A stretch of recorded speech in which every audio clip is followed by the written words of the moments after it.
Hey everyone, welcome to Open. I'm Rhina Valentin, your host of Café con Leche for the next hour, encouraging you to get social with us online, that is. Tweet us and follow us on Instagram at BxRx TV and like us on Facebook at Open BxRx Television. And of course, you can follow moi on Twitter, FB, Instagram, Insta Stories, and LinkedIn at Rhina Valentin.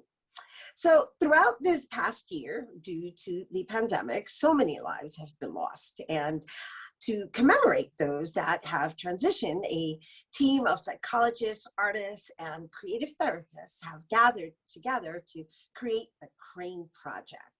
The live art installation serves as a tribute of hope and healing, honoring lives lost at Montefiore Medical Center during COVID-19. And joining us to tell us more, we welcome psychologist at Montefiore Medical Center, Dr. Sriya Bhattacharyya. Hello and welcome. Thank you so much, Rhina. It's a pleasure to be here. Well, thank you for this wonderful artistic approach in just serving our community. Now, I introduced it as it being for Montefiore, but I understand that you started this in October of 2020, and now you've expanded it out into the public. Exactly. It's for everybody that's in the Bronx, because I don't know about you, pretty much everyone that I've met has just like one degree of separation from having lost someone or having known someone affected by COVID.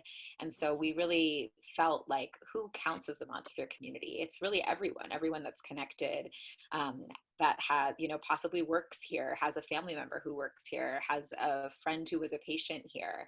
And so we decided to broaden the net and invite the entire Bronx community and beyond, because we know that all of our social connections actually expand globally. We especially know that during the pandemic right now.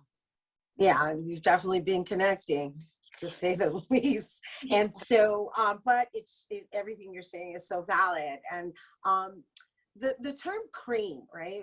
It's this bird, and I understand that a lot of the work is done via origami, right? So can you just talk to us and share with us why the crane and why origami? Yes, absolutely.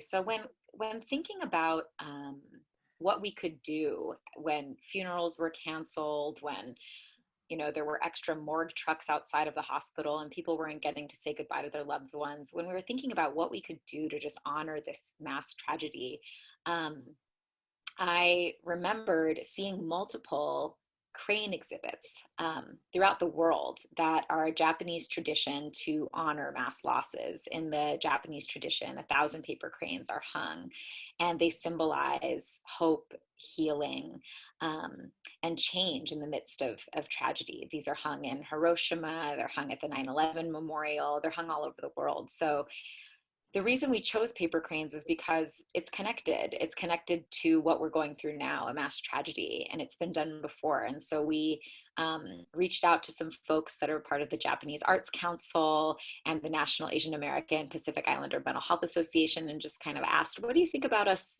doing this here at our hospital? Would this be, would honoring lives lost to COVID be an appropriate way to utilize this art form? And they said, absolutely, we definitely need to be doing this right now and kind of give you our blessing to do this. And that's why we decided initially to use paper cranes. And so there's also significance behind using paper as well. And I also understand you added another layer of a 6-word poem that can be inserted inside of the paper crane. Exactly. So what we have invited people to do all across the hospital and out into the community is participate in the project in multiple ways. So one is that we haven't been able to gather, right? We haven't been able to kind of come together, commemorate, be a part of funerals. So we were thinking, what's something that people can do independently, but that can ultimately represent people coming together symbolically. And so that's why we thought of, an individual art form, being able to create and fold one paper crane, but then they ultimately all hang together. And so people can participate in a variety of ways. We're inviting people to write 6-word poems to express their COVID-19 experiences. So reflecting on what's COVID been like for them, what's COVID been like for you in 6 words. And we've collected over 500 of these so far from the Bronx community, and they're very powerful. And what we do then is write those 6-word poems down into these paper cranes, and then a team of volunteers folds them. Some people choose to participate in folding the cranes themselves, but most people participate in just the poem aspect of it. So let's talk about that folding of the crane. Sure. What kind of time is involved, right? Because initially I wanted to do a demo. However, it looks so detailed oriented. It looks like you have to be an expert in order to get the folding precise. Absolutely. I mean, I think it's like anything. And I think that when we do the crane folding workshop, so we were doing a workshop recently with a team of nurses, and, many of them, thought about folding the crane as like, I initially don't know how to do this. It's very stressful.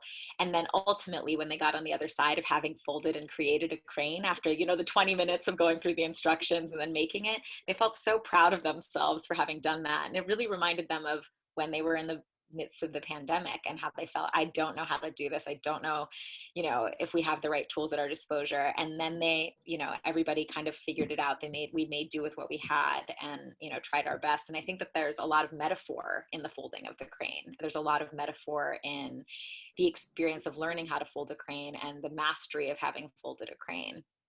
And it's also therapeutic too, right? If you think about it, because you're being with self as you're folding it. So there's all kinds of thoughts that would cross one's mind in that aspect of the purpose in which you're folding it, and then also the precision in which you're folding it, which also loans itself to release work.